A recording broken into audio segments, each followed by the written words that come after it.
Variables. Este es un tema fundamental dentro de la programación y es muy importante que lo comprendáis.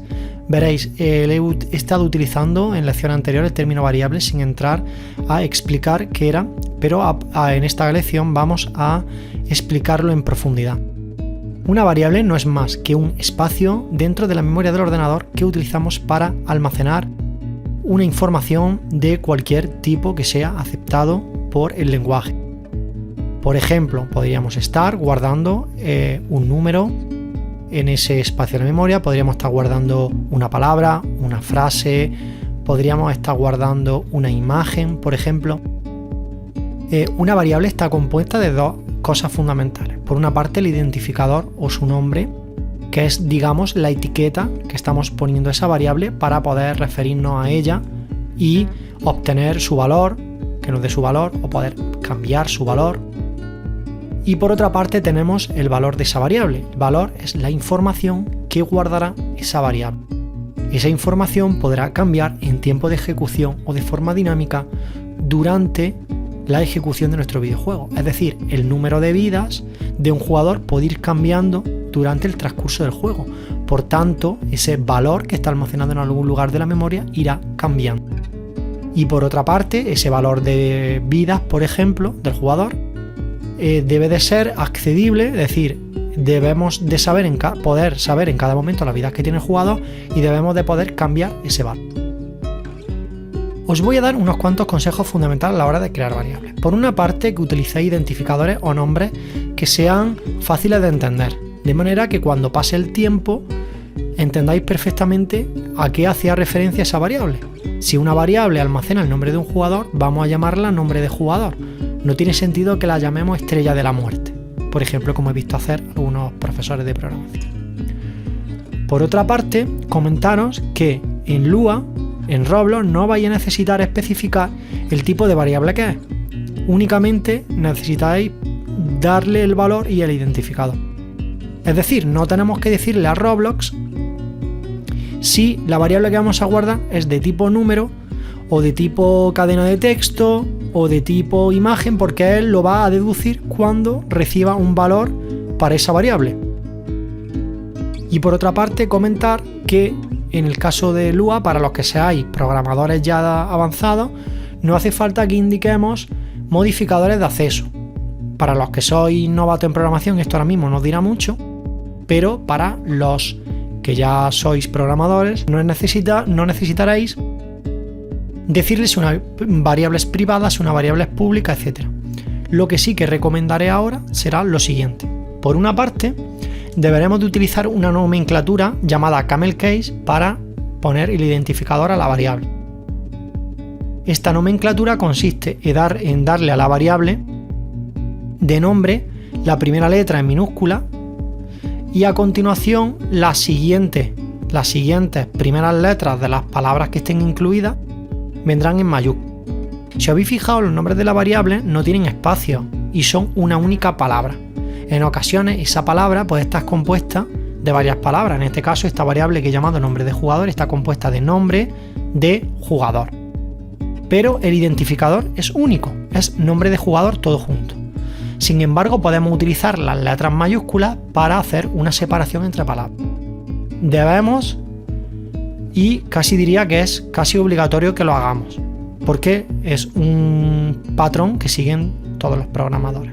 Entonces, dicho eso, tenemos un identificador de la variable o nombre de variable, que es el nombre de jugador. Después tenemos el símbolo igual, que es el que permite declarar la variable, es decir, darle un valor. Vamos a darle un valor. El valor sería lo que venga a continuación del igual. En este caso sería entre comillas José. José sería una cadena de caracteres. En este caso una palabra. Y veis aquí esta palabra reservada, local, este modificador que se pone delante, que lo tendréis que poner siempre antes de una variable. Por lo menos lo tenéis que poner únicamente cuando creéis la variable por primera vez. Si a continuación en un programa tenéis que hacer referencia a la variable en nombre de jugador, no hace falta que volváis a poner local. Esto se puso al principio cuando se creó la variable.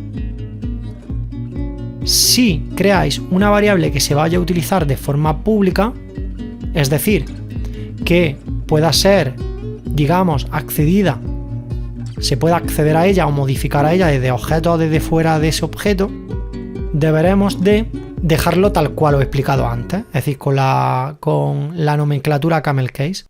Sin embargo, cuando esa variable vaya a ser de tipo privado, que no queráis que esa variable vaya a ser modificada o vaya a ser accedida desde otro objeto, acostumbrar a utilizar este guión bajo delante de la palabra, que sería el equivalente en otros lenguajes de programación, por ejemplo en C# a poner private. Aquí no se pone private ni se pone public, sino que se pone el guión o no se pone en función de si es público o privado. Dicho esto, toda esta teoría vamos a verlo de forma práctica. Entonces vuelvo a Roblox y os voy a mostrar que he creado un script que lo he llamado variables y he creado en él varias variables. Entonces las voy a explicar. He creado en primer lugar una primera variable que se llama vida máxima de jugador, vida max jugador, que le he dado un valor de 100. A continuación he creado otra variable que se llama resistencia jugador. Recordad, la primera en minúscula y las siguientes en mayúscula cada vez que empiece una palabra, que vale 5, y daño recibido. Veréis que no he escrito la ñ. Acostumbraros a no usar símbolos que estén fuera del teclado americano, del teclado inglés, ¿vale? La ñ no la pongamos porque da errores de programación. Después, aquí he creado otra variable a la cual le he dado el valor de una variable anterior, es decir, la variable vida de jugador va a valer lo que valga vida de jugador, máxima de jugador, es decir, va a valer 100, ¿veis? Vida de jugador va a valer 100. Esta es otra manera que tenéis de crear variables dándole valor que correspondan al valor que tiene otra variable. Aquí veis que otra manera sería darle a la variable vida de jugador un valor que va a corresponder a unas operaciones aritméticas, unas operaciones matemáticas que hagamos con otras variables. Por ejemplo, en este caso vida de jugador va a valer lo que valga la vida de jugador, que como dijimos, vida de jugador vale lo que vale la vida máxima de jugador, es decir, 100. Entonces vida de jugador va a valer 100 menos daño recibido 7,5 más resistencia de jugador 5. Entonces os pediría que hagáis el cálculo en un papel y que le demos a play y comprobemos aquí en consola si da el resultado que vosotros pensáis. En este caso me da un valor de 97.5. Me dice el jugador tiene 97.5 vida. Sin más, revisar todas las veces que necesitáis este vídeo. Si tenéis alguna duda, ponerla en comentarios y gustosamente os contestaré a cualquier tipo de duda. No obstante, iréis comprendiendo mejor el uso y el funcionamiento de las variables conforme vayamos viendo las siguientes lecciones y después en el caso práctico del videojuego.